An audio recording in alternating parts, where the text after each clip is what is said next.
It's showtime, folks. Welcome in. Chasing Big Joe, 1025, 1063, the game on this Tuesday. Hope you're having an awesome start to your day so far. Had some rain and thunderstorms come through last night. Some of us slept well, some of us did not. But that is kind of how it goes sometime. Big Joe with the day off, so it's just yours truly and Dr. Crane with you.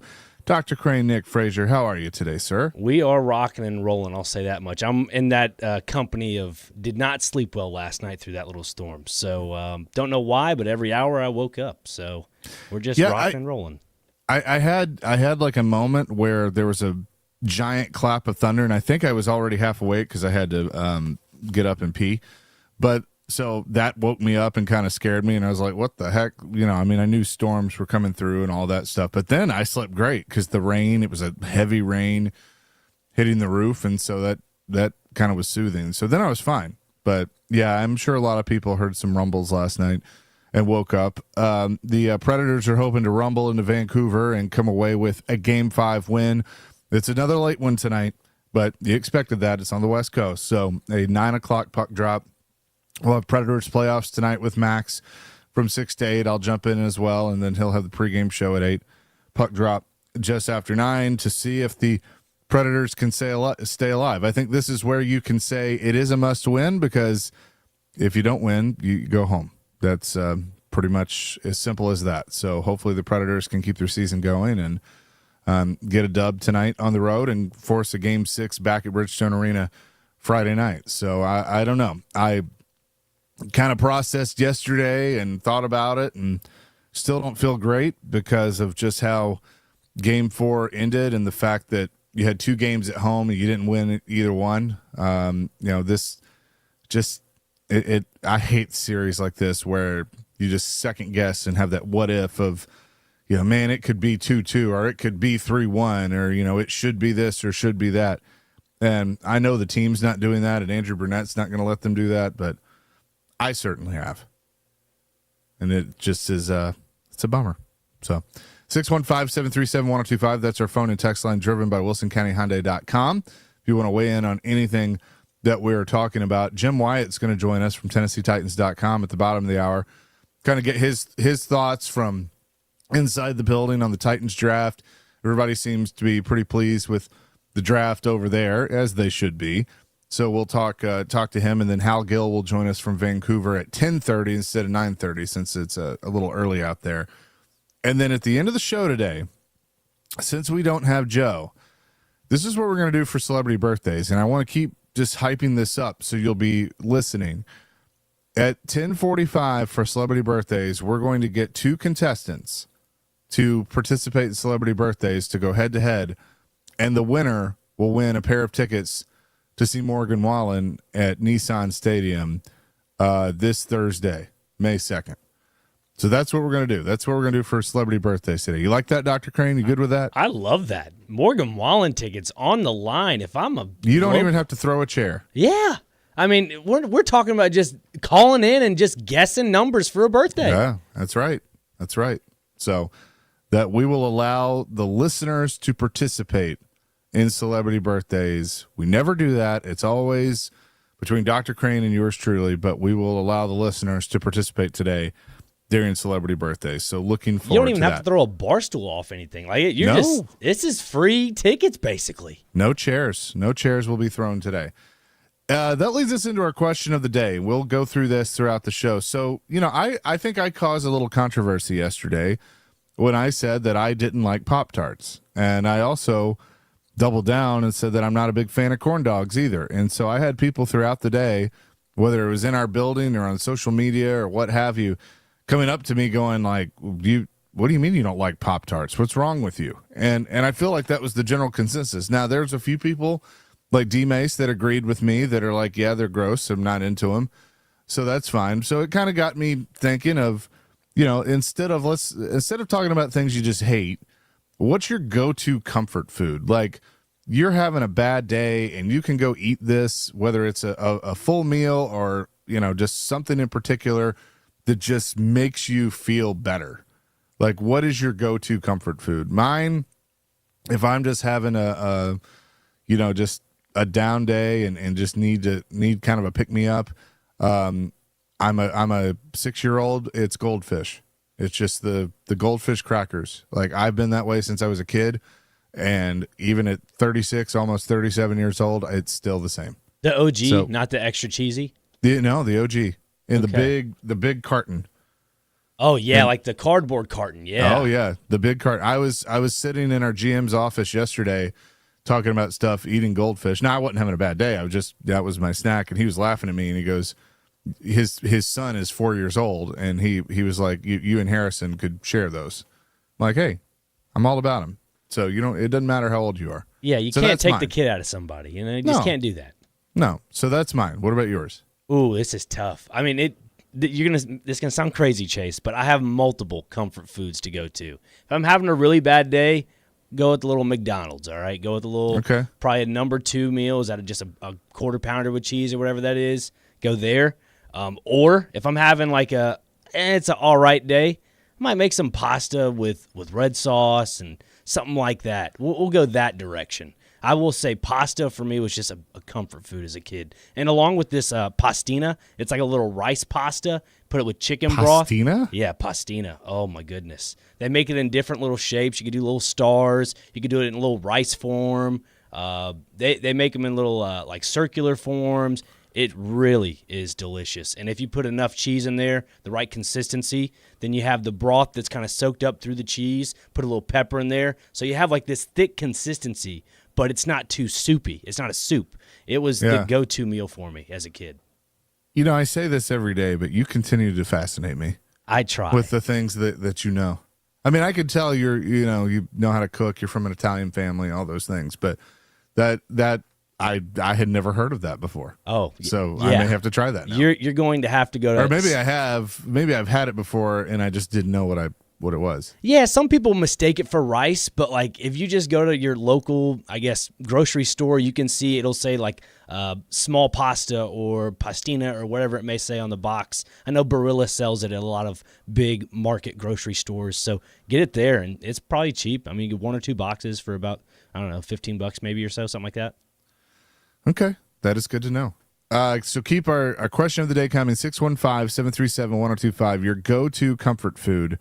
615-737-1025. We do have some votes for McDonald's French fries, which I agree. Those are up there for me too. I mean, you can have more than one answer. I said Goldfish, but Mickey D's fries. I mean, there are times where it's just like you need some good fries, and that is certainly a go-to. So we'll take those throughout the show. 615-737-1025. Before I get into the Titans, I wanted to bring this up. Because I'm bummed Joe's off because he would be fascinated by this too. So Monday night is wrestling night, and watching Monday Night Raw, they were in Kansas City last night, and so they do this whole thing now where it's kind of like UFC, where they start they show the guys and girls showing up to the arena and walking in, and Logan Paul was there last night. He's the United States champion. He walks in and he sees some other guys. He goes, yeah, I brought my friend with me, and Patrick Mahomes gets out of the car. And so Patrick Mahomes walks into the arena with Logan Paul. He's sitting front row for the show, actually gets involved in a match by giving Logan Paul his 3 Super Bowl rings so he can knock out an opponent. So Patrick Mahomes was playing the bad guy last night, which was kind of fun. He was like looking around, and Casey's like not sure what to do. Do we boo him? And so then one of the other wrestlers like bows up and like is talking trash to him. Trey Smith and one of the other offensive linemen are sitting there with Patrick Mahomes and stand up like, "Hey, you're not gonna mess with my quarterback." So it's pretty funny that Patrick Mahomes got involved, and like that just shows you the reach of WWE. That it's like that big that you get. Hey, Patrick, you want to come to the show and get involved? Sure, man, I got you. Like, how crazy is that? So I thought that was interesting last night, watching Patrick Mahomes on Monday Night Raw. I bet he could wrestle. Yeah. Put him and Kelsey in a tag match. Oh, my goodness. Yeah, have the Kelsey brothers I'm surprised Kelsey wasn't there. I mean, yeah, after signing his extension as well, like that'd be a great time to get some publicity. Yeah. What'd you think about I was a little surprised. I mean, I'm not surprised that he's getting paid or whatever and all of that, but and I guess he doesn't technically have to play It's a 2-year extension, but yeah, I feel like if they win this year, he's done. Yeah. I might fall. No, I take it back. But no, he's kind of showing you that he's not. if they end up winning the Super Bowl again, that makes them the three-peat. I would not Yeah. be surprised to see him run it back to see if they can To try and go for 4? I would not be surprised at all. Because if it gets to that point, you're just thinking, well, it's the last year of my contract. Might as well just ride it out. I mean, if we don't. We already three-peated. So, I mean, it's just an extra year of just fun for him. Yeah. Well, winning's addictive. It you know, is. like when you win, you know, you're addicted to more winning. You want to keep doing it because winning feels good. So, I mean, I get it. You know, if they win, you know, they've won 2 in a row now. And honestly, like, what was impressive was this year because I didn't think they were the best team in the league, and they still won it. Yeah, they just find a way. I mean, when you have a guy like Patrick Mahomes that can just change a game and, you know, the split of a finger or just, you know, a change of one possession. Yeah. Like that's what happens. When you have a guy that can transcend the game like that, Yeah. I mean, you're going to win. Yeah, 100%. Coming up next, we'll get into the Titans, and I'll ask this question with when it comes to the Titans. After the draft, now the roster is still not complete. Rand Carthon said, you know, they're going to keep looking at, you know, some veteran free agents that are out there. They're probably going to sign a safety. There are plenty of safeties still available, so you know they're probably going to bring in a veteran safety. And then they got undrafted guys that they haven't officially announced that are going to be coming in. So the roster's incomplete, but it's pretty close to what they're going to be taking to camp. When you look at that roster today, the last day of April, what is kind of your feelings with the Titans and how things are going to go this year? We'll discuss that coming up next here on the Chasing Big Joe show. No Big Joe today. He has the day off. And also, you can keep our question of the day. What is your go-to comfort food? Keep that coming on our phone and text line as well. Up and running here on a Tuesday, 102.5, 106.3 The Game.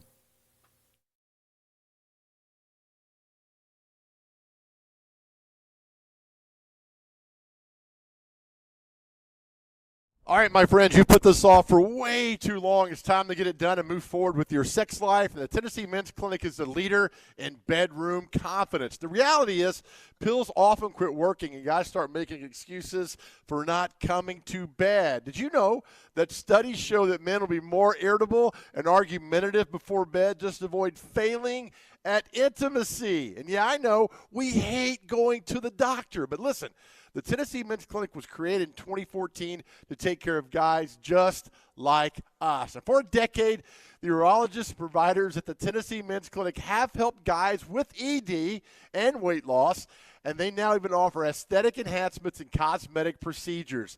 Their ED and weight loss treatments truly change lives, and with no surgery, they are seeing success rates as high as 90%.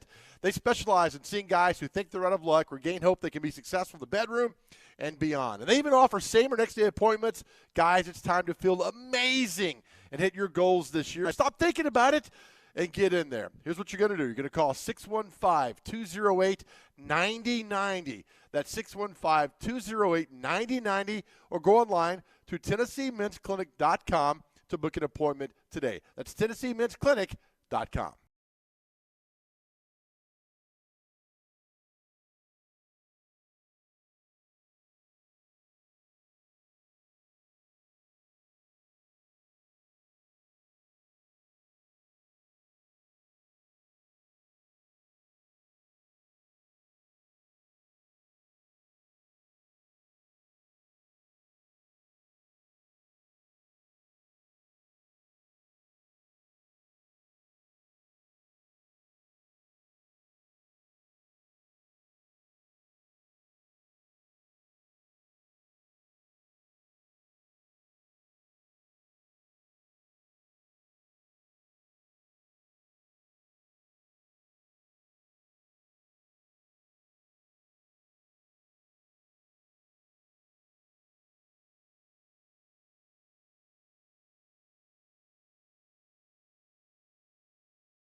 So, Rand, obviously you guys have been incredibly active this offseason, both in free agency, via trade, and now with the draft. How much better do you think your football team is right now than when you began this offseason based on the work you guys have done? I think we're better. I think we're better with all the additions, and I can't wait to get all these guys on the field together, to see how it looks.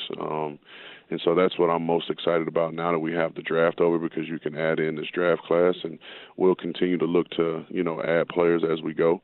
But I do think that we improved this offseason, not to be confused with, being where we ultimately want to be. So there's still more work to do, but I'm pleased with what we've done so far. Titans general manager Ran Carthon yesterday on Robbie and Rex Road. Chase and Big Joe, 102.5, 106.3 The Game.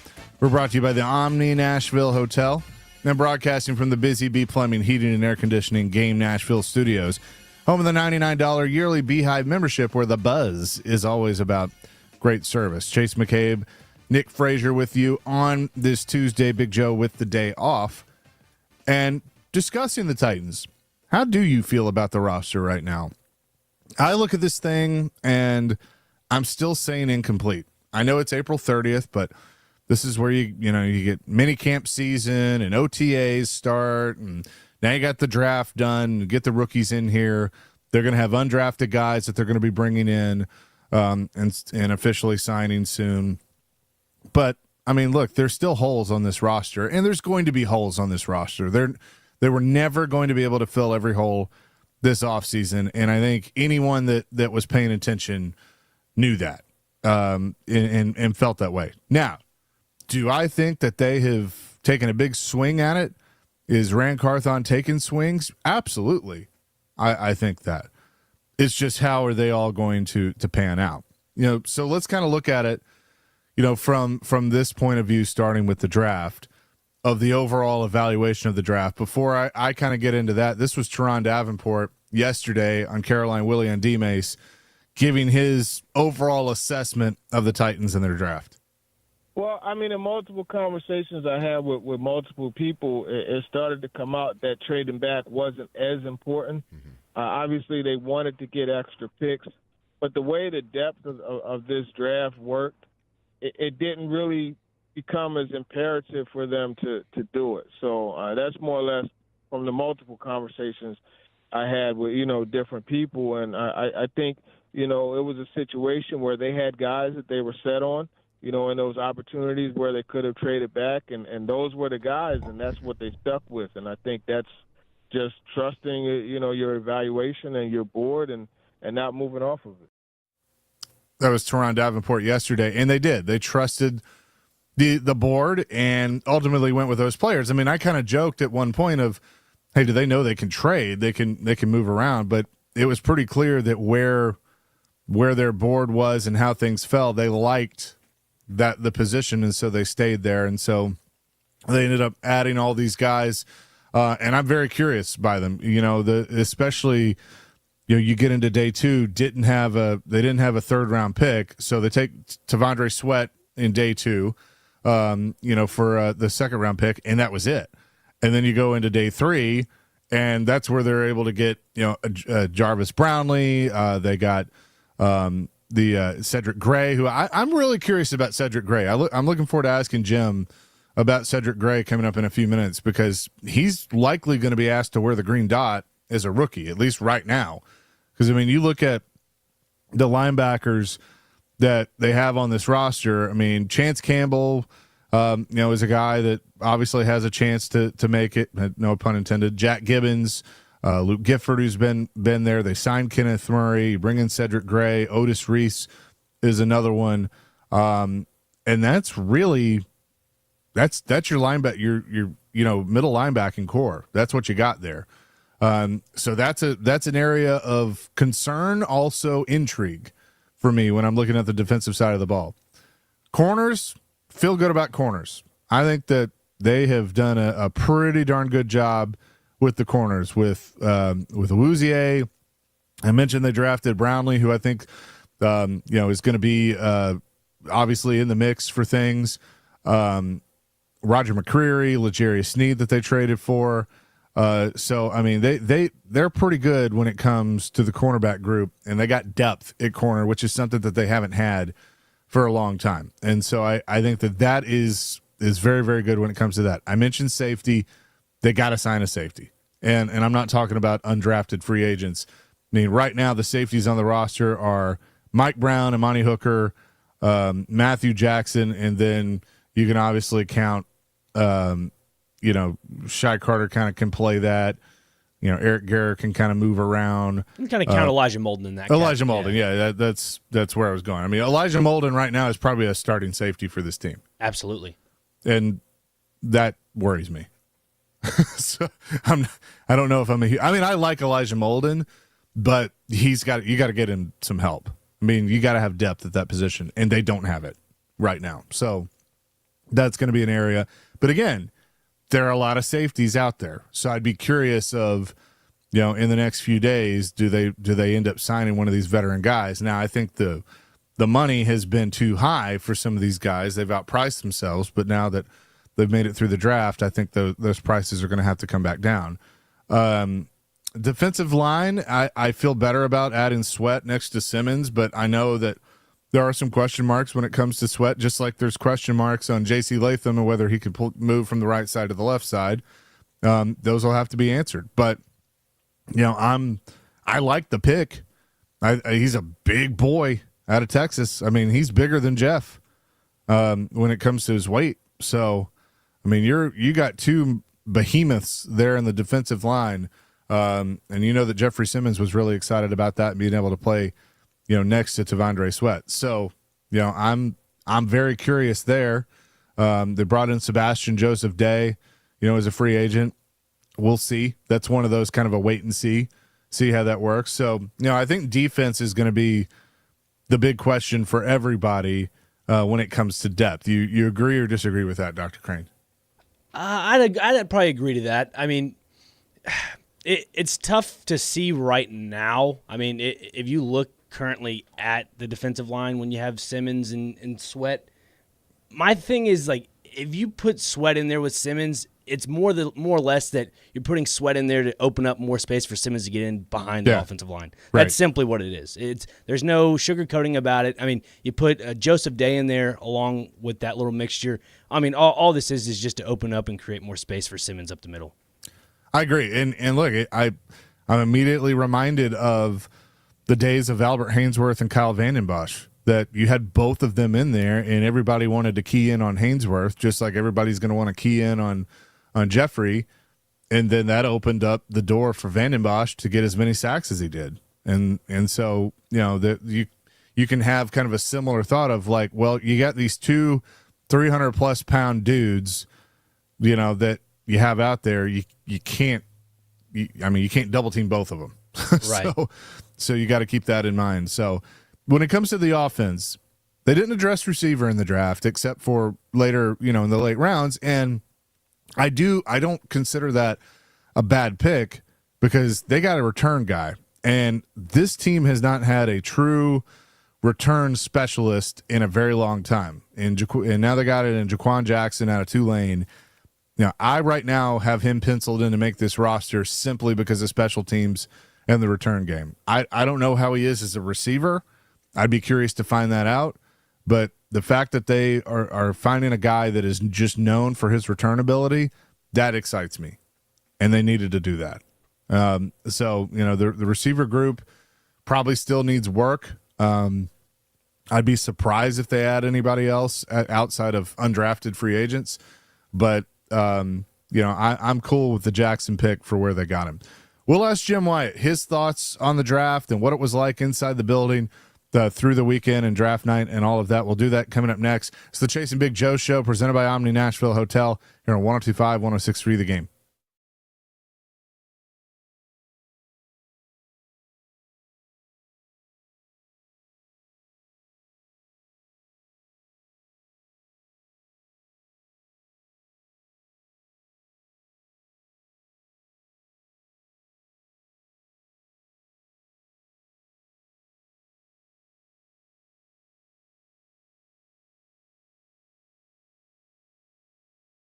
All right, my dear friends, I've been talking about this great company for months and months, and so many people are now using Medical House Calls. It's fantastic. It truly is Middle Tennessee's best health care, not only in the comfort of your own home, but wherever you are. And we are talking about Medical House Calls. The website, medicalhousecalls.com. And listen, no more heading to an urgent care. No more sitting in a waiting room. No more getting in your car, driving across town, and sitting in this Nashville traffic. No, no, no. Board-certified nurse practitioners and physician's assistants, they come right to you wherever you are. And as I tell you guys all the time, don't take my word for it. Just read the numerous, fantastic reviews that Medical House Calls is getting. It truly is a game changer. In fact, Chuck McDowell was a client. He loved the service and the care and the commitment so much, he bought the company. And for like many of you guys, you have to leave work to check on a loved one. I had to leave work early to check on my mom when she was getting sick. Now you can have Medical House Calls. Check in on your loved ones to make sure everything and everyone is okay. They truly are a game changer, and they truly care about your health and well-being. Visit the website today. It's medicalhousecalls.com, medicalhousecalls.com, where the nearest clinic where you are.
Big Joe, 102.5, 106.3, The Game on this Tuesday. Chase McCabe with you, Big Joe with the day off. We say hello now to Jim Wyatt, TennesseeTitans.com, who has covered this team since the very beginning, and I know it was a busy weekend over there at St. Thomas Sports Park. Jimmy, how are you? I'm doing great. I heard that Anita Baker music is signing me on here, so Joe is still up to his old tricks here, even though he's not working today. maybe put Nick Frazier up to that, or maybe Chase, you picked that up from Joe before he got out at some point that I liked Anita Baker. No, so I did not know that. I have learned something today. Well, we're glad to make your day, Jim. That's what we try to do. I know it was an exciting time with the draft and Rand Carthon and Brian Callahan, the collaboration there. But I want to start with Thursday night, J.C. Latham, the tackle out of Alabama. And I know that all the discussion is going to be, can he move from the right side to the left side? He predominantly played on the right side at Alabama, but I know they squashed that. I think it was you that asked the question and said he's going to play left tackle. That's where we're going to start him at. This dude's a tree. I mean, what was kind of when you met him, what was kind of your takeaway just seeing how big he is? And if it does work out, which I think it will on the left side, then you got to feel really good about that left side of the offensive line for years to come. Yeah, I mean, there's no question he's big. I mean, and that stands out. I think even more so dealing with him is just how mature he is. I mean, he's just 21 years old, which is hard to believe. I see these, as I've covered this team for so long, I see these birth dates of these kids, and he was born February the 8th of 2003, which is younger than my kids now, and but he's just very mature, and I think that's because he left to go at IMG Academy at such a young age, left his family, and kind of has been on his own. So just the maturity and how ready he seems for this situation. He is huge. I mean, there's no question about it, and he's athletic, and I think he's going to adapt very well to the switch. But we'll have to see. I mean, I know a lot of folks had their hearts set on Joe Alt, and he was a popular pick in a lot of mocks. The Titans certainly liked him. They obviously liked J.C. Latham as well. And I think anybody that questions that pick or has doubts about it, I think you just got to put trust in Bill Callahan, because Bill Callahan is one of the best offensive line coaches in the league. He's turned right tackles into left tackles in the past. He's very high on this guy, and he wouldn't be if they didn't believe in him. So I think that's what you got to believe in if you're a Titans fan and wondering about this pick. And I think J.C. Latham's going to turn out to be a good one. Yeah, and that's my whole thing is I'm excited to see what Bill Callahan can do, not only with him but with the rest of the offensive line. And they've addressed O-line over the course of the offseason. I don't think they're done addressing offensive line. As we go into the mini camp season and before training camp opens up. But Bill Callahan, to me, is the X factor. Before I get into the other draft picks, who is someone that's been here that you're really curious to see how Bill Callahan, works with, like a Nicholas Petit-Frere or Dylan Radin, somebody like that? Because I'm really curious to see him get to put his hands on those guys and work with them. Yeah, I mean, I think, and if first I'm going to name a guy who hasn't been here, is Leroy Watson, who's kind of, when you look at what they've added, now they've obviously added Lloyd Cushenberry, and they've added, now J.C. Latham, and obviously added Sadiq Charles, another lineman, but, one guy who doesn't get mentioned a lot is Leroy Watson, who was with the Browns last year. I don't think the Titans make that move if he didn't see something in him. So I'm curious about that. And then returning guys, I think Radins, because I think, Petit-Frere certainly will be in the mix. I think now at right tackle, but I think Radins is the type of guy that Callahan has been able to watch now he's got a couple of years of film on him. And I don't know, I'm feeling he's going to be certainly a factor in competition as we move forward at one of those guard spots.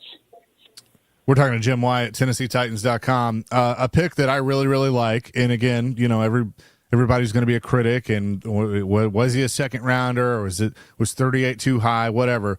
They got a big boy in T'Vondre Sweat out of Texas. I know Jeffrey Simmons was really excited about that. I'm excited about T'Vondre Sweat coming in here, and I'm sure working with the coaches, and maybe he drops a little bit of weight or whatever. But I think having him next to Jeff is going to be a problem for many years to come. Very excited about this pick. How about you? Yeah, I like him too. I mean, he's obviously got to get his weight under control. He was a 366, and he talked about needing to get down to 350, 355, and they'll work on him with that. I think peer pressure, has an influence on guys most of the time. I mean, I think once he gets in the NFL locker room, he realizes, hey, if I'm going to survive in this league, if I'm going to make it, I've got to do what is best for, to help me perform, and that's for him to lose some weight. Yes, it arrives with some off-field questions, made a mistake not long ago, and certainly hopefully he'll learn from that. But I think he's got potential to be really good. And I've seen a lot of people question, about whether the team reached for him and whether you could have got him later. And Brand, I know, said in an interview yesterday they know of another team already that was not that far behind him that's already let him know that, hey, we were going to pick him, so you're lucky you did. So if you find a guy that you really like and you believe in him and think he's going to help you, you go out and get him, or somebody else is going to. And sometimes these work out, and sometimes they don't. They feel like he's going to work out, and if he does, he's going to take up a couple of guys, and it's going to free up Jeffrey Simmons to be even better. Yeah, and speaking of, you mentioned the off the field stuff and what have you. I feel like having him with Jeffrey Simmons is a mentor, because we've watched Jeff, and he was already mature when he walked in here. I was impressed with him from day one with his opening press conference, but we've seen him grow up even more. Now we know what kind of player he can be, and he can turn into a monster on the field, but off the field he's a really good guy in the community. I think that's going to be huge for T'Vondre Sweat, just being around a guy like Jeffrey Simmons. Yeah, I do too. I mean, I definitely think Jeffrey's a great leader and someone who's willing to show someone the way, and I think he'll help them. But the kid's got to do it himself. I mean, I'll say this, and again, everybody's different. Every person's different, and all these guys come from different backgrounds, and some are willing to come here and work, and some of them don't. And I hate to bring up the name Isaiah Wilson, but Isaiah Wilson came in an offensive line group where he had some guys around him that, like a Ben Jones, who's been one of the best pros that's ever been around here, that went to Georgia. And here's Isaiah Wilson comes in here with the question marks. He's a Georgia kid. I always thought, the guys in the locker room would have an effect on him, and it just never did. He was just kind of stubborn and did his own thing. I don't get the impression that Sweat is like that. Just what he said after the draft, just some other things I've heard about him. I think he's a guy who wants to be great, and I'm with you, Chase. I think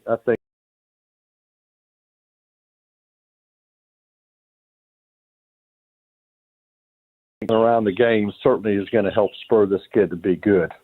Jim Wyatt is with us. And kind of going through some of these, Cedric Gray really intrigues me out of North Carolina. Obviously, we knew they were going to have to address inside linebacker.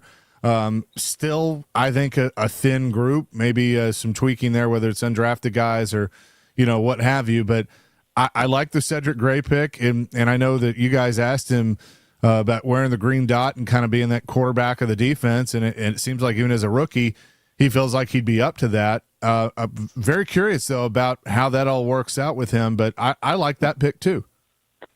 I think he's going to be a starter. I really do. I think the first three guys have a chance to all start for this team this year. Now, you mentioned how thin they are, and they've got some other guys that have to merge. Chance Campbell, JoJo Doman, Jack Gibbons, Luke Giffords, now Cedric Gray, and then you throw, Kenneth Murray and Otis Reese into that group, Garrett Wallow, James Williams is going to compete at inside backer. They've got some numbers, but not a lot of guys who have done it a lot. I think, you bring in, I think you probably brought Murray in here to start. So you figure it's going to be Gray against Gibbons and Otis Reese and Chance Campbell. I think those are the guys probably competing for that spot. And just everything I've heard about Gray and his athleticism and the things he can do, I think he's got a great chance to start right out of the gate and to maybe be the guy that's calling the defense. Was it a concern to you that I know they drafted Jaquan Jackson, the wide receiver out of Tulane? Now, I like him because of his return ability. I think the return game's actually going to matter again with the new kickoff rules in the NFL. And Joe and I were kind of joking yesterday. They haven't had a true, go-to return guy probably since, going back to Mark Mariani and, Pac-Man before that and D-Mace before that. And so it's kind of been a while. And you bring in Jaquan Jackson, so I like that. But they weren't able to address receiver in the early rounds because they had other needs. Do you feel good about this receiver group, though, with the additions that were made in free agency? Yeah, I think so. I mean, I think, you might have been tempted to take a Dunze there. Yeah. But I think the bigger need was at tackle. And, a lot hinges on returning guys. I mean, I think, obviously we've got good receivers in DeAndre Hopkins, and then you go out and get one of the top receivers that was available in free agency when you go out and get Calvin Ridley. But then, Traylon Burks has got it's his time. I mean, he was a first-round pick just a couple of years ago. I've seen him this offseason. I think he looks good. I know the head coach was talking him up yesterday, just about his momentum and some of the things he's done this offseason. So, Traylon Burks needs to be good for this team. Kyle Phillips is another guy that Brian Callahan has talked about and is anxious to see how he does. Nick Westbrook-Akinas, we all know him. He's been solid. So, I mean, I feel like numbers are okay at the receiver spot, and I think they're more than okay. I think this team can be good there, be a lot better there. Question is just whether or not Jackson can earn that role as a returner, and if he is, then he's not only on your roster, but you're on your game day roster, doing the returns, as you said, and whose spot does he take? So I'm curious just to see how quick he can get up to speed. I don't know. I don't know what is going to happen as far as kick returner goes and what's going to end up shaking out or what position you need there, what's the best fit for the new rules and who's going to handle the scheme changes the best. So a big wild card there. Well, and I mean, I think going into that is, when they're trying to put the 53 together, are you keeping a returner? Are you keeping a third quarterback with the way the quarterback rules are now? Obviously, there's going to be a battle for the backup spot when it comes to quarterback. I think those are some interesting questions that they got a long time to answer, but they're going to have to answer eventually. Yeah, and I don't know. It's going to be harder to keep. Now that you got a guy in Mason Rudolph who has done it before and you feel good about him, I personally feel like it would be hard to keep three. But then we'll see. I mean, it just depends on how much, longer they want to try to develop Malik Willis. And he's a great kid. He's put the work in. It's been a little bit slow developing as far as his adjustment goes to the league, but everybody knew it was going to be. When he got drafted, I think everybody said it would be year 3 before he'd really be in a position where he could compete and help. And it's hard to believe now all of a sudden this is year 3 for him. So we'll see. I'll be curious to see what he looks like in the off season and if he plays in the preseason and plays well, whether that changes their minds. Real quick, Jim, looking at running back, obviously, big shoes to fill replacing Derrick Henry, but Tajay Spears in his second year, and then they've signed Tony Pollard. But what about behind them? Julius Chestnut is one that I think you look at. I guess Hassan Haskins still on the roster, and then there's probably some undrafted guys that'll be brought in. I'm curious of that running back battle behind the Tajay Spears and Tony Pollard. Yeah, and Chestnut is somebody who's returned as well too, so he'll be in the mix there. Yeah, I mean Haskins. Again, he's another guy I've seen some this offseason. I think he's looked pretty good, and I think they think he's got a chance to compete and stick. I need to see these guys in pads when they're really competing. But I think your 3 running backs, and I think it'll be 3 when it shakes out, are on the roster right now. As you mentioned, I think I've already seen at least 1, maybe 2 running back undrafted guys sign. We don't announce them until they come in here and pass a physical and get here for the rookie camp. So that's probably going to be a weekend after next. So I think that's at least 6 that'll be in the competition. But I would think the favorite behind Spears and Pollard is probably Haskins, and then Chestnut behind him, and then we'll kind of see what some of these other guys look like. Yeah, it's going to be interesting for sure. Jim, appreciate it. A few people have texted in and want to know if you're standing at Augusta National with the birds chirping in the background, but we've enjoyed it. It sounds good, but I appreciate that you joining me today. Okay. Have a great day. Thank you, Chase. Yeah, absolutely. Jim Wyatt, TennesseeTitans.com. You can find his work there. Has covered this team since the very beginning, and always a pleasure to talk to him. We'll kind of react to some of the things that he said there. I am curious about some of these position battles. And it's kind of getting me fired up, thinking about that, even though it's only April 30th.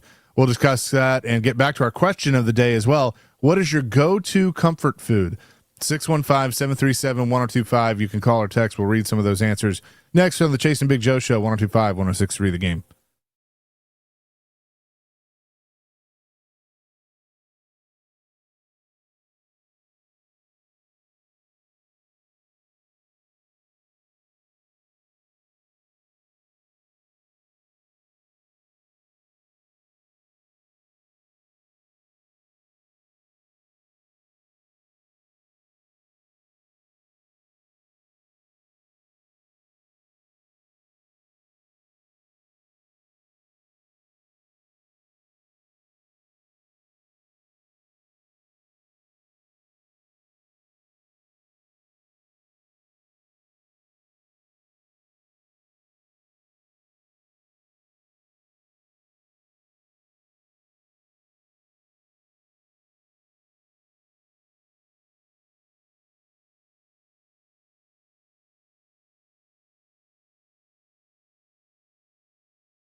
Chasing Big Joe, 102.5, 106.3 The Game on this Tuesday. 615-737-1025 is our phone and text line, driven by WilsonCountyHyundai.com.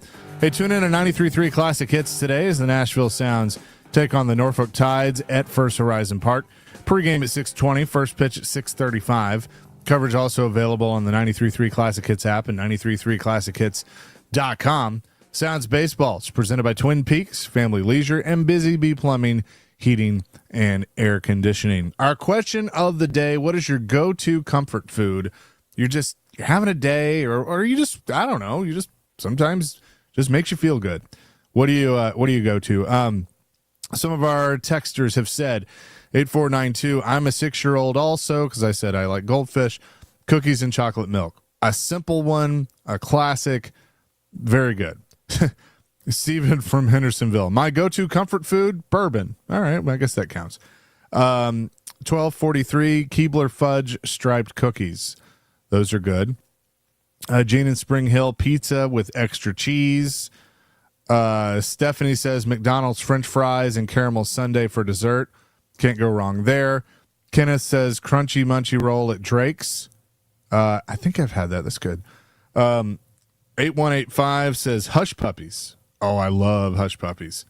You a Hush Puppy fan, Dr. Crane? Yeah, Captain D's Hush Puppies. You can't go wrong. Oh, yeah. 1545, Chef Boyardee, any kind. Ate it as a kid, so definitely my go-to comfort food.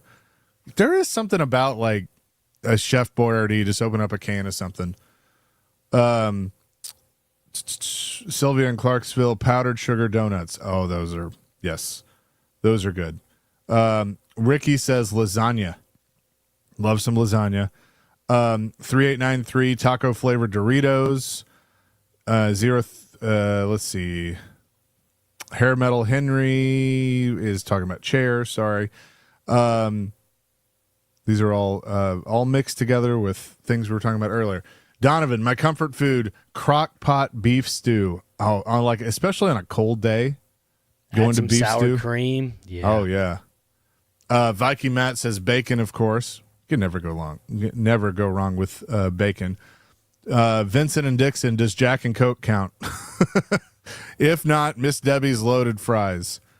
Delicious. Okay. Either one. We'll count either one.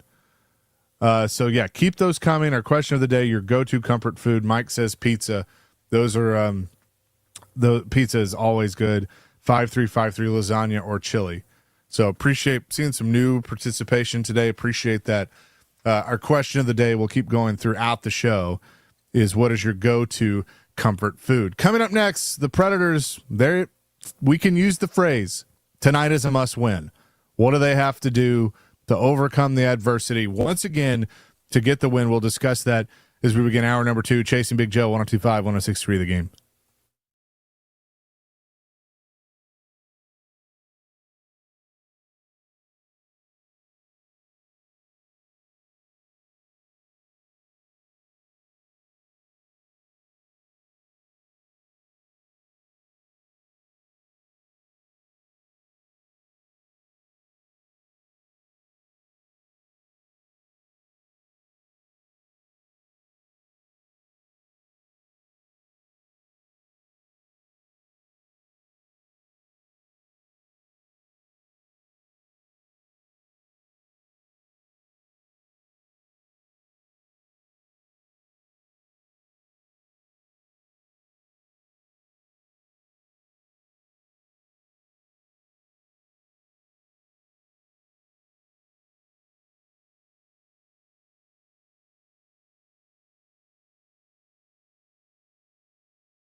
Hour number 2, Chase and Big Joe, 102.5, 106.3, The Game here on this Tuesday.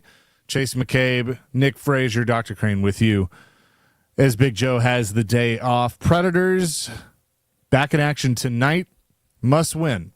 Game number 5, down in the series 3-1. It goes back to Vancouver. Puck drop just after 9 o'clock, probably around 9:20. So it's a late night.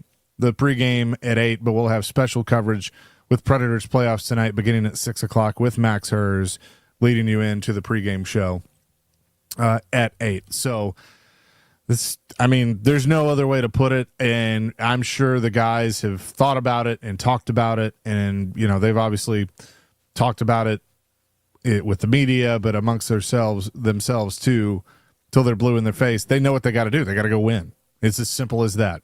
It's, as Al Davis once put it, just win, baby. And they got to win 3 in a row. And you look at that, I look at that, and I say I don't like the odds of it. Could they win tonight and force Game 6? Of course they could. But even winning 2 in a row is okay. I look at that and say, you know what? I could see it. You come back here, you win here, whatever. But then you got to go back there for Game 7. It's a long way. But you got to take it one game at a time, and that starts tonight. They have found themselves with their backs against the wall before. And, it's not a position that I thought they were going to be in. I thought that the way that they had played in the first 2 games, coming back to Nashville, that they would get at least one of those games. I didn't think they played super great on Friday, but they played well enough to stay in that game, to be there at the end, to score a goal, be down by 1, to be in position to tie it and force overtime, and you never know what was going to happen. And then the way they played Sunday, they had a 2-goal lead and blow it in the last 2 minutes. And look, I've said that phrase, they blew it, and that's the only way I know to put it. I'm not going to sugarcoat it. And so now they find themselves in this position where they could have won at least one game. They could be up 3-1, could be tied at 2, and they're down 3-1. And so now they know what they got to do. They got to go into this a tough place to play and win the game. Ryan McDonough spoke to the media yesterday at the airport before they left, and you kind of talked about the belief that they have in that locker room on being able to overcome. This team has overcome some tough stretches this season. How much belief does that put in the room?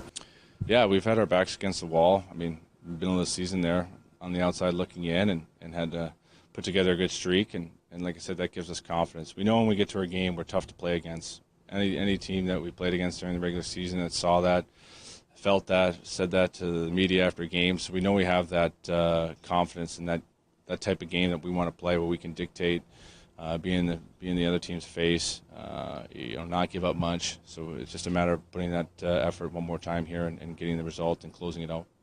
Yeah, and look, I 100% agree with him. They've been in those positions before. We were ready to write them off and trade everybody away after 9-2, after they lost to Dallas 9-2. And then what happened? They went on one of the best runs, or they went on a franchise record run. And so, that was the best run in franchise history that they went on. We've certainly seen that. So it's not out of the question that they go in there tonight, they get their confidence back, and they win 3 in a row. You're also facing backup goaltenders. Now, I don't use that as, because they're on their 3rd string goaltender, you're going to automatically win. We saw it the other day. They should have won that, but they didn't, and that's because he's got a good team in front of him. Vancouver's got we've talked about Yossi needs to play better and Forsberg needs to play better and all of that. They have some players like that too. Besser was kind of the guy the other day, but Pettersson hasn't really done much. Kind of waiting for him to wake up consistently. So, it's kind of the same thing. Both of these teams, I said it on Sunday, have another gear that I don't think they've found yet. The Predators obviously have to find it tonight, and in order to win 3 in a row. But they've certainly been in these spots before. So, I don't think it's going to happen. I think there's a chance they could win tonight, but I don't see them winning 3 in a row. But if they do, I'll get on these airwaves and I'll go, well, shame on me for counting them out, because they've proven it before and they just proved it again. But they have to prove it. I mean, that's just the way it is. The heartbreak in which they lost the game on Sunday is just, for me, that bad taste is still in my mouth, and I was sitting in the stands watching it. My hope is that, pro athletes that have been through this before and time again, they can shake that off, and they probably can, but sometimes those things linger. Like, I hope that Andrew Burnett sat down with Colton Sissons. It was like, hey, man, let it go. It's all good. We got you. Because, I mean, that was, that was it. It was going to put the game away. Hit a post. And look, it was a great defensive play too. But it's a tough one to get over and a tough one to swallow. I'm sure they're glad that they got on a plane and, kind of are amongst themselves and got out of here and everything, but that's a tough one. But they got the right coach. And that's one thing that, they got good leadership with McDonough and Yossi and that whole group, and Shin and O'Reilly and Nyquist and guys that they brought in. But I think they got great leadership with their head coach. What was funny is I was looking through Twitter during the break. I didn't even know this. Alex Doherty of the Tennessean had tweeted out something I just discovered related to, this was yesterday. He posted, in 2003, the Minnesota Wild were down 3-1 to the Vancouver Canucks, ironically. Andrew Burnett was on that Wild team. He scored 3 goals in games 5 through 7 to help pull off the comeback for Minnesota. He's been there. He's fought those wars. That's why they hired him. They hired a coach that had over 1,000 games of NHL experience, that had been through the playoff battles, that understood what these guys that he was being asked to coach were going through. He knows. He was asked yesterday on the best approach for a team that's facing elimination. Here is what he said. Well, I think sort of etch-a-sketch, goldfish kind of mentality, and you go in and you had to win a game in there regardless, and you just go win one. And everything is, all the focus, all the effort is just about tomorrow night. Doesn't matter how you got here. This is playoff hockey. Things happen fast. Things change fast, and let's change the narrative tomorrow. I love that. I love the Bruno-isms. Be a goldfish, etch-a-sketch. Just erase it.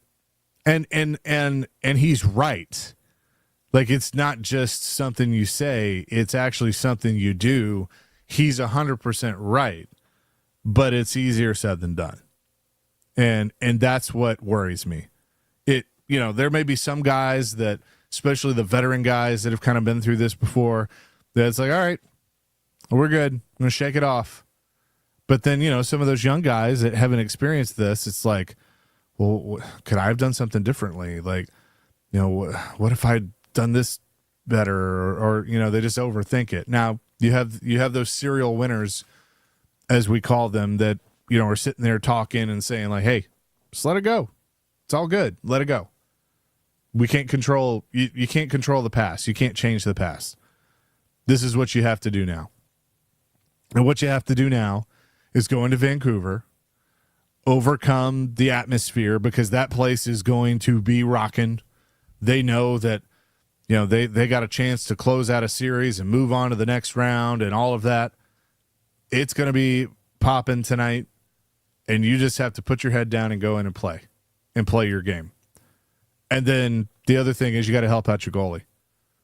Because I look at Saros, and, we've talked about this year, and that this year has not been his best. Now, that stretch that they went on, he was Vezina caliber. I mean, he's obviously shown that he can do it, but he hasn't been at his best during the playoffs as of yet.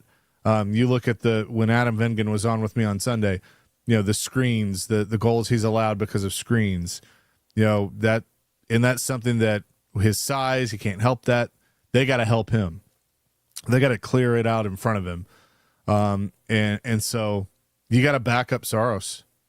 And all this talk of, could you go to Lankinen and all that? No. UC Saros is the guy.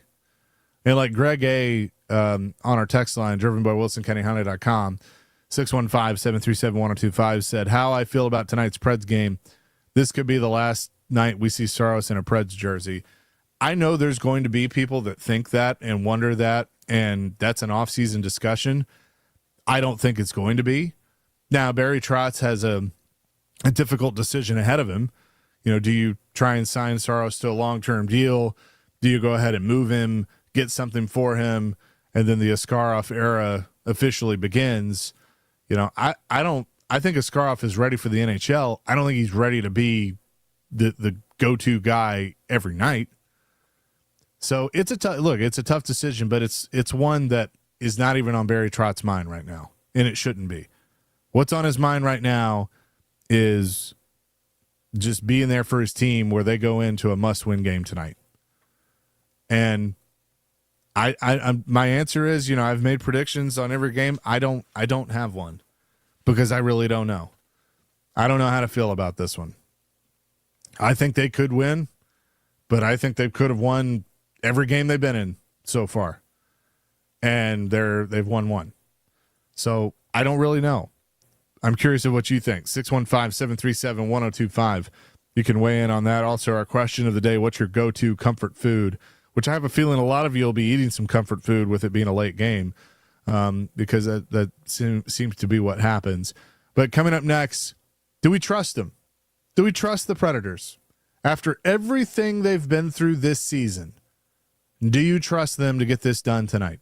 We'll discuss that coming up next. Chasing Big Joe on this Tuesday, 102.5, 106.3 The Game.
This is not the first time that you faced elimination in your career. What have you found over your career to be the best approach when facing this situation? You can't go rogue, that's for sure. You can't just go out and try and do it yourself. Anytime you do that, it just kind of dismantles itself. Obviously, everybody wants to have success and win the game and be a part of that team's success, but you have to do it together, and that's the same thing this group has done all season. Is we've won games together. It hasn't been because of one person's individual effort at times and stuff. So we've got to lean on each other here as a staff, as a group, and understand that for us to be successful, us to have a chance to win a game, we need everybody to play their best game. Ryan McDonough yesterday, pretty sound advice. Chasing Big Joe, 102.5, 106.3 The Game. We'll talk to Hal Gill coming up in just a few minutes from Vancouver, get his thoughts on tonight's game and the series to this point. And also, at the end of the show for Celebrity Birthdays, we'll have your chance to participate in Celebrity Birthdays and your chance to win a pair of tickets to see Morgan Wallen at Nissan Stadium on Thursday. So be listening for that in your queue to call in on that. But he's right. Look, you can't go rogue. You got to work together as a team, because if you try and do it all on your own and be the hero and play hero ball, whatever, it's not going to work out. There has to be structure. You have to work together.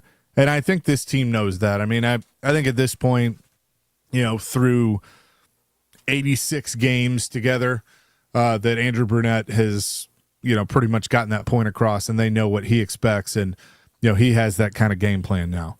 So I'm not really concerned about that. Like, now at the same time, I want to see Philip Forsberg go to another level. I want to see Roman Josi go to another level. Ryan O'Reilly, get up to another level, because those are the guys that you have to depend on. Everybody's got to pull the rope, but you got to depend on those guys to come in at the clutch moments, and that just hasn't happened a whole lot consistently. I know it's happened, but it hasn't been as consistent as it needs to be during this series, and so you certainly want to see some of that tonight, and that's how they're going to be able to get the win. But do you trust the Predators to get the win tonight? And my true, honest answer is yes, I do.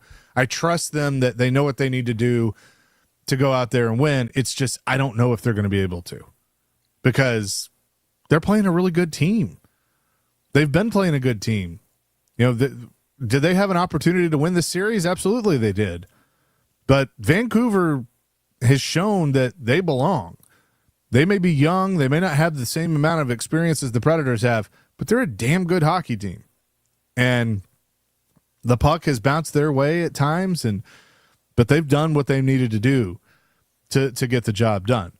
And so that's kind of how I look at it.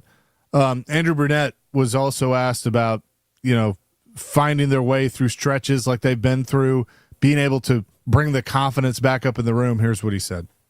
How much confidence and belief in the locker room does that give your group? Well, it should give us a lot. I mean, I think, you think back to the, even after that Dallas game, things can go either one way or the other. I think it's very similar to tomorrow. It can go one way or the other. Which way do we want it to go? Simple as that. Which way do they want it to go? Now, one question I have for him, and I know he's asked this probably every day, do you make lineup changes? He made one because he had to. Spencer Stastny got hurt. Dante Fabro went in. I'll be curious of what his evaluation of Fabro, but I thought he played fine.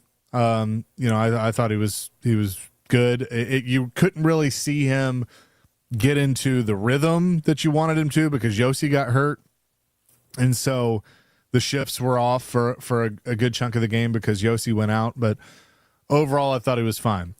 No changes were made with the forwards. Parssinen did warm up, but he did not play. If it's me, I'm making changes tonight. I didn't think Novak was as bad. I noticed him more, but I still think he struggled in this series, and you need a bigger body. I'm taking Tommy Novak out. I'm putting Juuso Parssinen in. I might consider making some other changes to work Glass in, because Glass hasn't had that opportunity yet. I'm definitely putting Parson in. That's kind of where I'm going first. But if I were going to make another change, I'd maybe look at Jankowski. Even though I don't think Jankowski's been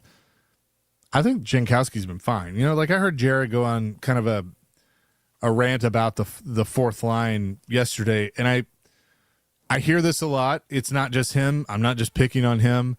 Other people do it too, where you just get caught up with, oh, that's the fourth line. They suck. They don't need to play.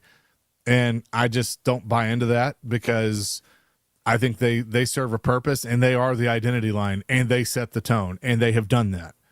So I'm not gonna sit here and go, oh yeah, no, they shouldn't play because they stink. I think that Michael McCarron and Cole Smith and Kiefer Sherwood have done a really good job, and then you have Janko that's been in there as well. But you could take him out and put Glass in to get a little more will and skill, and a guy that's just been sitting there chomping at the bit. So for me, for sure, it's Novak and Parson in. And then maybe you take Jankowski out and put Glass in as well. I wouldn't hate that. And that's not an indictment against either one. It's just you got to change something up. And I think having, again, two hungry kids that have just been sitting there going, give me my shot, give me my shot. I feel like one of those moves does happen tonight. What do you think, Dr. Crane? You think there's a change? Yeah, I was leaning towards Juuso Parssinen being inserted into the lineup somewhere. It could be anywhere in the lineup. I mean, they just have to switch something up. I know in that first clip with Brian McDonough saying you can't go rogue, I was thinking here behind the microphone, I was like, is that categorized under the umbrella of going rogue by switching up the lineup in some form or fashion? No, I don't think so. I mean, I think if you switch the lineup, that's just a strategic move. Yeah, I guess so, because the thing that kind of sticks out is that if you do switch up the lineup too much, then you kind of lose that mojo with whatever got you there, Yeah, you don't want to chase it. You don't want to chase it too much, but I think they're at the point now where one, maybe two changes is more for the better than the worse. Yeah. That's kind of how I look at it. Some of you have weighed in. 615-737-1025. 8860 says, I don't trust them. It may be years of disappointment talking, but they've had a chance to win every game this series, and they've only won one. Look, I think that's fair. That's a fair assessment. However, the only spot I'll push back on is that, yes, you've had years of disappointment, but this is a different group. This is a different era. New GM, new coach. Yes, you got Yossi and Forsberg and Saros and some of those guys, but this is a pretty different team than the ones in the past. And so I think you have to consider that. And my big thing too is Andrew Brunette is the X factor. He's been through this before. Now, granted, I know he's not out on the ice playing with these guys, but he's seen it. He's lived it. So has O'Reilly. So, I mean, Yossi and Forsberg, they've been through this, over their career, and they played in a Stanley Cup final. So there's experience. There's guys that can look back in their careers and go, we've been through this before. And, each situation's different, but at the same time, they can rely on that experience and try and do something about it. Donovan said, I've been continually hoping Cody Glass will get back on the ice. He was a part of the team the whole season and deserves to be out there during the playoffs. I put him in over the guy that replaced Donovan. I would put Parson in over Tommy Novak also. Take the two little guys, Novak, and then he's talking about Beauvillier, number 21, and put the 6'3" Glass and Parson and bigger guys in the lineup. Beauvillier's been good though. Like I'm not taking Beauvillier out right now because he's been pretty good during the playoffs. So I think I would keep him in. Maybe you make a case at the end of the regular season after the trade deadline. It kind of took him a minute to, get dialed in, but Barry Trotz made that move because he knew him. He had played for him in New York and knew that he was somebody that could help him during the playoffs. So I think he's been pretty good. We'll get Hal Gill's thoughts on what could happen tonight and what the lineup looks like. We'll do that coming up next. It's Chasing Big Joe here on this Tuesday. Tune in to 94.9 The Fan today as Vanderbilt baseball takes on Tennessee Tech. Pregame at 5:45, first pitch at 6. Vandy Baseball is brought to you by Smoky Mountain Tops, your countertop experts. Visit SmokyMountainTops.com.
Harold Priestley, Gill. Oh, yeah. Oh, yeah. Preds We're and fired Pens up coming here, up man. next. We're ready to go, Preds and Pens. Let's do this. I'm going to throw a chair off the roof of the building. Yeah. I'm feeling it now. Oh, yeah. That person is not only going to win world titles, but he's going to have record-breaking ratings. Oh, yeah. Ah, yes, he is. Hal Gill joins us now, chasing Big Joe, 102.5, 106.3 the game. Hal Gill is, of course, brought to you by Duncan every week. Skillsy, you got to be fired up just after that. You know what? I feel like there's certain decisions you make in your life that will stick with you forever. Like, and that decision to do the wrestling hype up with Pete Weber, that might stick with me. Huh? Yeah. That seems the way it's going. Well, look, anything is going to help But tonight. I am fired up, nonetheless. Yeah, I mean, you have to be. It's game 5. It's pretty simple. You win, your season continues. You lose, your season ends. That's how it goes. Is that the conversation? Does there need to be a conversation, or do these guys know what they got to go out there and do? You know what? I'm guessing if I'm in that locker room, I'm looking around and guys, I was like, hey, guys, there's no way we can just, like, go ahead and win, like, 18 in a row. Like right? That could never happen, right? We can never put wins together. Like, what are we talking about? I'd be having fun with it. I think the whole idea is, you know, you just got to win a game. You know, that's the bottom line. And I think they've played well enough. They should be confident that they can win a game. And I think there's certain series that I've been in where you're just like, nothing's going right, and we're just not good enough to beat this team. You know, you have to face the reality. I don't think that's a reality in this one. I think they're just as good, if not, they've played better. And I think last game was a sure sign of that, except for the last 3 minutes or 4 minutes. You know, hey, that still counts. It's a huge 4 minutes, but that was all it was. That was the difference. How much does, you know, we've talked about the guys they brought in and that Barry Trotz signed and serial winners and all that, but how much does looking at Andrew Brunette, who's been through these battles, I mean, he was down 3-1 to Vancouver, you know, in his career as a player, and was a huge contributor to them coming back and winning. How much does that help, especially the young guys, to look at their coach and go, okay, he's lived this, I need to listen to him? Yeah, you know, and it infuriates people that aren't athletes, right? I mean, people that haven't been in that position, I get infuriated when Bruno stands there and says, hey, you know, it is what it is. We got to move on. I thought we played a great game. We let it slip, but we got to move on and we got to play the next game. I think that's the confidence that he has. He knows he can't go back and change it. They're going to make adjustments where they need to, but you go out and you put your best foot forward for game 5 and go at it then. And, you know, you don't sit there and cry about the fact that you lost in the last 4 minutes, because what is that going to do for you? You learn from it. You realize, hey, you know, we can't fade back in 4 minutes. We got to keep pushing forward and bury these guys. I think you learn from that, and then you move on.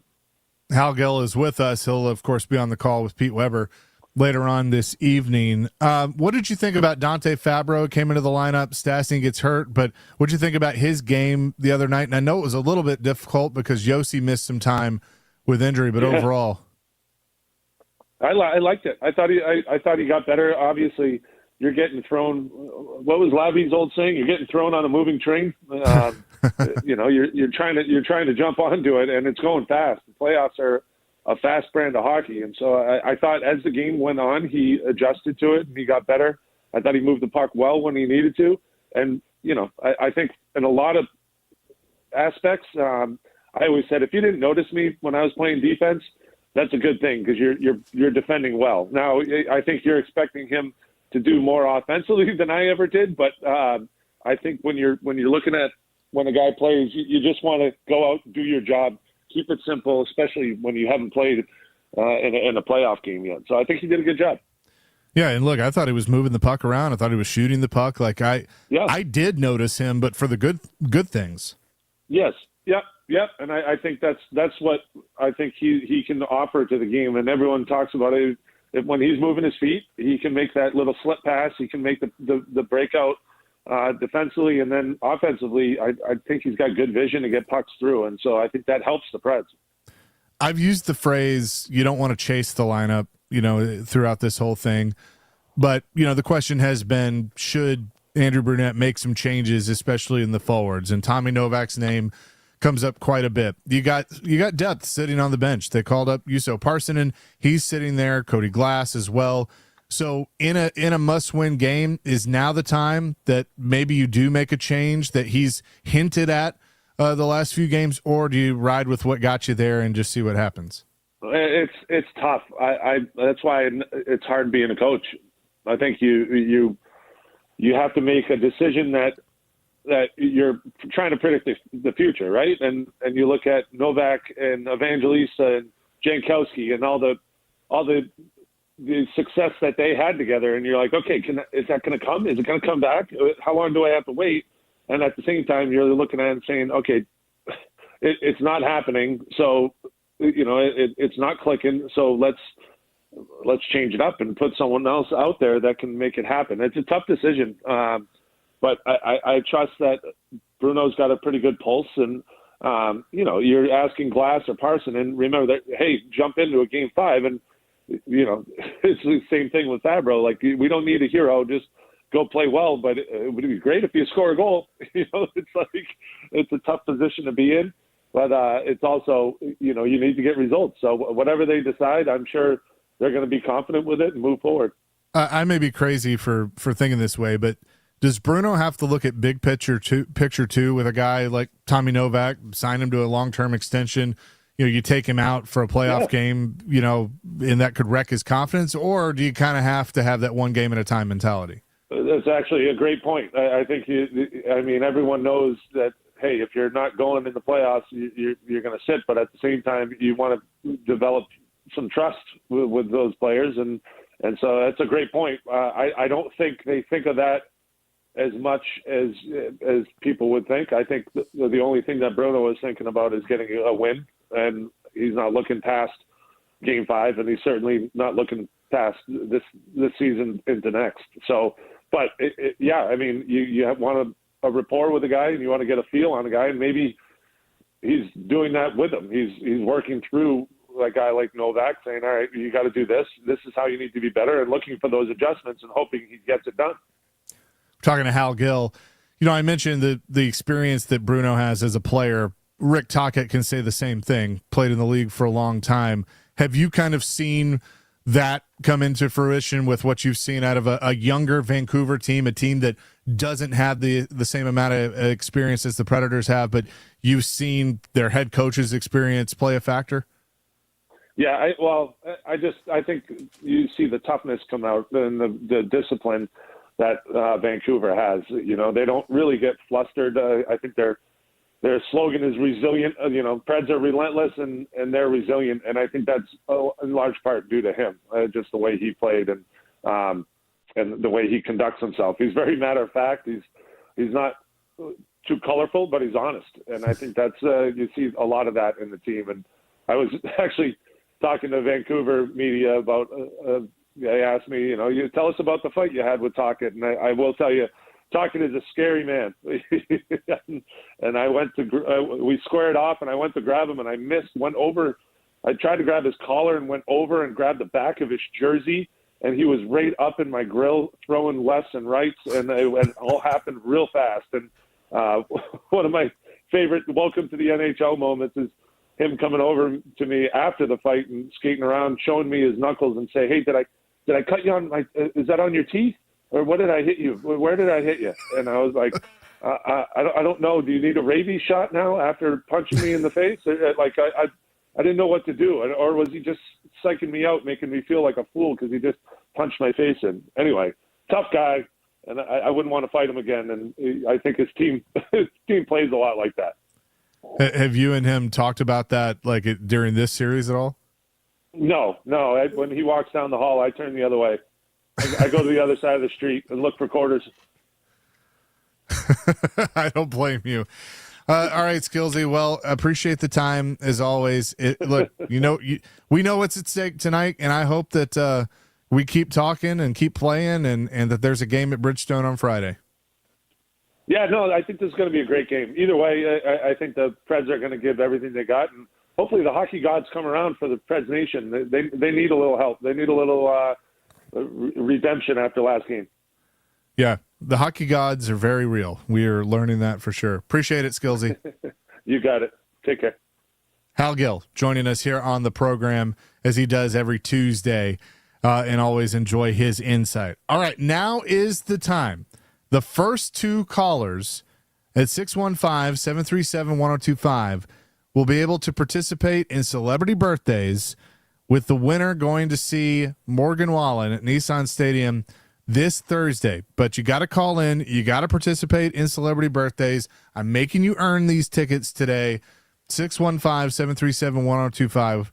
And we will do that coming up next. Chase and Big Joe on this Tuesday, 1025, 1063 The Game.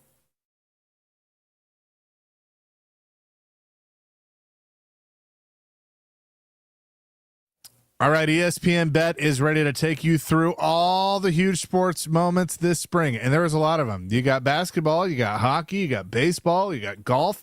They have it all, including offers and promotions from Scott Van Pelt and Stephen A. Smith.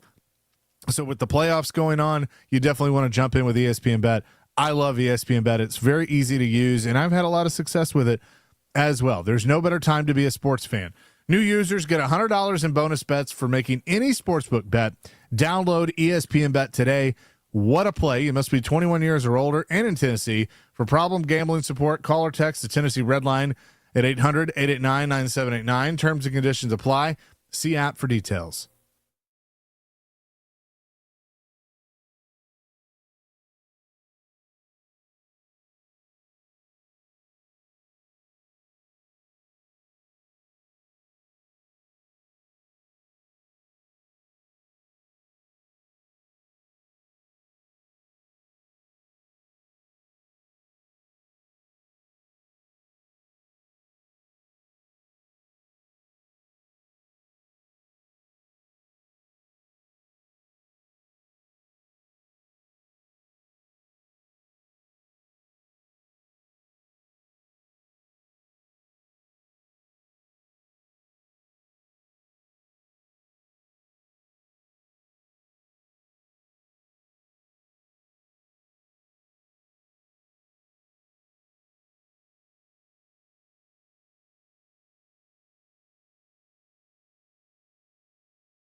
We're broadcasting from the Busy Bee Plumbing, Heating, and Air Conditioning Game Nashville studios, home of the $99 yearly Beehive membership, where the buzz is always about great service. Chase McCabe, Dr. Crane, Nick Frazier with you on this Tuesday. I was wondering which Morgan Wallen song you come back with. That's a good one.